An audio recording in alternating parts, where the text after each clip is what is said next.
Overlap कर चुका है। ये नो टाइम का ओवरलैप होता क्या है, क्या ये खतरे की घंटी है, पाकिस्तान भारत जंग के करीब तो नहीं जा रहे? इस वीडियो में हम लोग इस सारे मामलात को जानेंगे। न्यूज़ विद अली उस्मानी में आप सब लोगों को वेलकम करता हूं। चैनल को सब्सक्राइब कीजिएगा, बेल आइकन को दबाइएगा। आज जो है वो 2 नवंबर 2025 है। मैं अपनी वीडियो स्टार्ट करता हूं। देखिए, बात इस टाइम ये है कि भारत ने ये ऐलान किया आज से 3 दिन पहले कि वो अगले 2 हफ्ते यानी तकरीबन जो है वो 30 अक्टूबर से लेकर 10 नवंबर तक जो है वो अपनी मिलिट्री, अपनी एयर और अपनी नेवल एक्सरसाइजेज जो है वो करेगा राजस्थान पे और सिंध के बॉर्डर पे। साथ साथ भारत जो है वो इंडियन ओशन में भी अपनी नेवल एक्सरसाइजेस करेगा। लेकिन उसके साथ साथ भारत जो है वो पाकिस्तान को तड़ियां भी लगा रहा है। भारत की जानिब से पाकिस्तान के खिलाफ धमकियां भी आ रही हैं। भारत जो है वो पाकिस्तान को बुली करने की कोशिश कर रहा है। तो ऐसे में पाकिस्तान की गवर्नमेंट ने, पाकिस्तान की मिलिट्री ने, पाकिस्तान के प्राइम मिनिस्टर शहबाज शरीफ साहब ने ये डिसाइड किया है कि पाकिस्तान भी इसका मुंह तोड़ जवाब देगा। अगर भारत नेवल एक्सरसाइजेस कर सकता है, पाकिस्तान की कराची पोर्ट को थ्रेट करने की कोशिश कर सकता है, तो फिर पाकिस्तान के पास भी एक बहुत बड़ी और बहुत ताकतवर अरेबियन सी में नेवल फोर्स है, जिसकी पाकिस्तान एयर एक्सरसाइजेस कर सकता है, जिसकी पाकिस्तान जो है वो ड्रोन एक्सरसाइजेस कर सकता है और लाइव फायर ड्रिल एक्सरसाइजेस कर सकता है। ये सारा मामला है क्या, इस मामले को मैं आपको बताने की कोशिश करूंगा। लेकिन इससे पहले आपको बड़ी अहम इंपॉर्टेंट चीज़ बताऊं कि Pakistan has issue a naval navigational warning और Sunday for firing exercises in the northeastern Arabian Sea starting Sundays, with the drill set to take place in a zone that overlaps with India ongoing major tri-service military exercises। अब एक तरफ भारत अपनी exercises कर रहा है, जबकि दूसरी तरफ पाकिस्तान ने अपनी नेवल ड्रिल्स स्टार्ट करने का फैसला किया है कि वो अगले 2 दिन, आज संडे और कल जो है मंडे को वो नेवल एक्सरसाइजेस करेगा। बट बात यह है कि कुछ इलाकों में जो पाकिस्तान ने नो टाइम जारी किया है, उन इलाकों में भारत ने भी नो टाइम जारी किया है। मतलब ये कि भारत भी उन इलाकों में अपनी नेवल एक्सरसाइजेस कर सकता है। तो ये खतरे की निशानी है कि कल को कहीं दोनों कंट्रीज़ के दरमियान एक थ्रेट लेवल हाई ना हो। लेकिन पाकिस्तान भारत को एक मैसेज देना चाह रहा है कि पाकिस्तान डिटर नहीं होगा। अगर भारत पाकिस्तान की पोर्ट के बारे में कोई ऐसी बात करेगा, कोई गलीज बात करेगा कि वो पाकिस्तान की पोर्ट्स पे अटैक कर सकता है, तो इवेंचुअली पाकिस्तान के भी पास भी ऑप्शन है।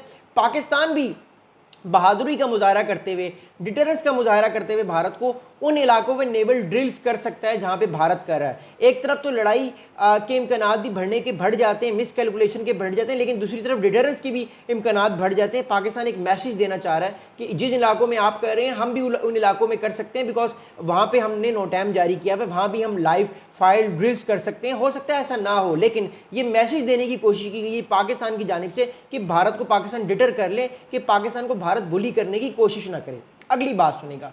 अगली इंपॉर्टेंट बात इस सारे मामले में ये है कि डिफेंस एनालिस्ट जो है वो ये कह रहे हैं कि the recent overlap of a NOTAM reflects deterrence rather than imminent escalation. This is a calibrated signaling, both sides asserting readiness, but when activities occurs in the same area, the risk of misinterpretation increases.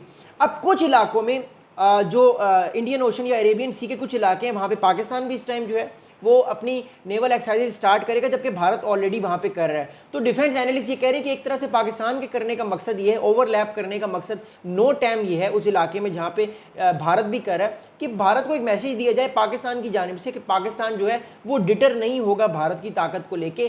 Pakistan इसका भरपूर response देने की अहलियत रखता था, है और रहेगा। और पाकिस्तान उन इलाके में भी लाइव फायर ड्रिल्स कर सकता है। लाइव फायर ड्रिल्स का मतलब होता है कि आप दूर तक निशाने, किसी भी इलाके को निशाना बनाएं और फायर करें, एक्सरसाइजेस करें, जबकि उस इलाके में कोई भी ना हो, ताकि किसी की जान ना जाए, जान जाने का खतरा ना हो। तो दैट्स वाई उस इलाके को खाली करा लिया जाता है, सारे मच्छरों को उस इलाके में खाली करा लिया गया।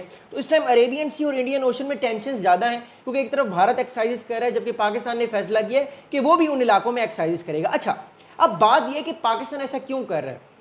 उसकी वजह यह है कि पाकिस्तान के कुछ हलकों में ये इंडिकेशंस हैं कि भारत एक्सरसाइजेस के बहाने कल को कहीं नेवल फोर्स अपनी पाकिस्तान की तरफ ना ले जाए। तो एक तरह से भारत को मैसेज देने के लिए ये बड़ा ज़रूरी है कि पाकिस्तान अपनी ऑलरेडी नेवी वहाँ पे रखे, नेवल एक्सरसाइजेस के बहाने या जनरली अपनी नेवल फोर्स को वहाँ पे रखे, ताकि भारत को एक मैसेज दिया जाए कि आपने अपनी नेवल फोर्स को पाकिस्तान के पानियों में लाने की कोशिश नहीं करनी, इवन दूर से भी देखने की कोशिश नहीं करनी कि पाकिस्तान की नेवी तैयार है। So what I am saying is that कि जो ओवरलैपिंग है उसका मकसद ही ये है कि पाकिस्तान अपनी नेवल फोर्स को एक्सपैंड कर ले, खड़ा करके रखे। शायद फायरिंग हो या ना हो, that doesn't matter, but no time जारी करने का मकसद यह है 2 दिन का कि पाकिस्तान देखना चाह रहा है कि भारत अपनी ड्रिल्स कैसे कर रहा है और भारत की बेसिकली इंटेंशंस क्या हैं, तो बेसिकली उसको बताने का ये मकसद है।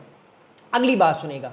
अब अगली इस टाइम सारी इंपॉर्टेंट बात यह है कि the Pakistani drills will involve warships conducting live surface and subsurface firing in an area bounded by specific coordinates covering approximately 6,000 square kilometers. Marines kept well clear of exercise area, यानी पाकिस्तान ने जो भी area में Pakistan exercises कर रहा है उस सारे के सारे इलाके में पाकिस्तान ने फैसला किया है कि वो जो भी लोग हैं, जो भी मछेरे हैं या जो भी शिप्स वगैरह आते हैं उस सारे इलाके को 6,000 जो स्क्वायर तकरीबन 6,000 स्क्वायर किलोमीटर का जो इलाका है उसको खाली करा ली गई। तो बहुत बड़ा इलाके में पाकिस्तान भी एक्सरसाइजेस कर रहा है। But remember one thing very importantly is that कि भारत भी कुछ इलाकों में एक्सरसाइजेस वहाँ पे कर रहा है जहाँ पे पाकिस्तान भी करने की इंडिकेशन पाकिस्तान ने दी है। शायद पाकिस्तान वहां ना करे, शायद ना करे, शायद करे, बट कहने का मकसद ये कि पाकिस्तान देखना चाहता है, भारत को मैसेज देना चाह रहा है कि हम भी यहाँ पे खड़े हुए हैं, आप अपनी फौज अपनी नेवी एकदम से लेकर नहीं आ सकते। इसका मतलब है पाकिस्तान की नेवी जो है वो इस टाइम रेडी है। अगर अटैक करने की कोई इंटेंशन दिखाने की कोशिश की हो थी भी भारत के माइंड में, तो वो पाकिस्तान ने भारत को जवाब दे दी कि नहीं, आप नहीं कर सकते, हम यहाँ पे खड़े हुए। अगली बात सुनेगा। अब इस सारे मामले में एक बड़ी अहम सवाल हमारे माइंड में पैदा होता है कि इन लाइव ड्रिल्स में जो है जो ये इस टाइम पाकिस्तान जो लाइव ड्रिल्स कर रहा है, इन लाइव एक्सरसाइजेस में जो है एक तो समुंदर के अंदर जो सब टॉर्पेडोज होते हैं उनको देखना कि उनके मिसाइल्स किस जगह सही लगते हैं नहीं लगते, उन सबको चेक करना, इलेक्ट्रॉनिक वॉरफेयर को चेक करना। बट बात इस टाइम ये है कि कुछ इलाकों में भारत की भी एक्सरसाइजेज हो रही हैं, पाकिस्तान की भी हो रही हैं, बट मोर इंपॉर्टेंटली कुछ इलाकों में जो है वो अगर पाकिस्तान और भारत के कुछ रेडार्स में कुछ गलती आ गई या पाकिस्तान अपना मिसाइल फेंक रहा है, भारत को लगा उसकी तरफ आ रहा है, तो मिस कैलकुलेशन हो सकती है। इसलिए मेरी अपनी पर्सनल इंडिकेशन ये कि पाकिस्तान शायद उन इलाकों में एक्सरसाइजेज ना करे जहां पे नो टाइम ओवरलैप हुआ है, सिर्फ ये बताने के लिए भारत को कि हमारी भी यहाँ पे मिलिट्री इसके इलाके के पास खड़ी हुई है, हम भी एक्सरसाइजेज करेंगे लेकिन हम आपको तंग नहीं करेंगे, हम आपको चेक करने के लिए यहाँ पर बैठे हुए हैं। I personally think is that it's a very good sign from Pakistan naval force perspective कि पाकिस्तान ऑलरेडी अपनी नेवल फोर्स को आगे ले आया है, मूव कर रहा है, मैसेज देने की कोशिश कर रहा है भारत को कि आपने अगर कोई गलती की तो फिर पाकिस्तान भी जो है वो निशाना बना सकता है और आपके लिए प्रॉब्लम क्रिएट कर सकता है। What I am saying right now is that escalation हो सकती है। फिलहाल पाकिस्तान भारत को एक नेवल फोर्स को मैसेज देना चाह रहा है भारत की कि पाकिस्तान की जो नेवल फोर्स है वो भी तैयार है, बैठी हुई है। अगर भारत ने कोई मामला ख़राब करने की कोशिश की तो ऑब्वियसली पाकिस्तान भी जो है वो नाको चने चबा सकता है भारत को, और पाकिस्तान की नेवी इस टाइम प्रॉपर तौर पर तैयार है। अपने कमेंट्स कीजिएगा, सवालात कीजिएगा।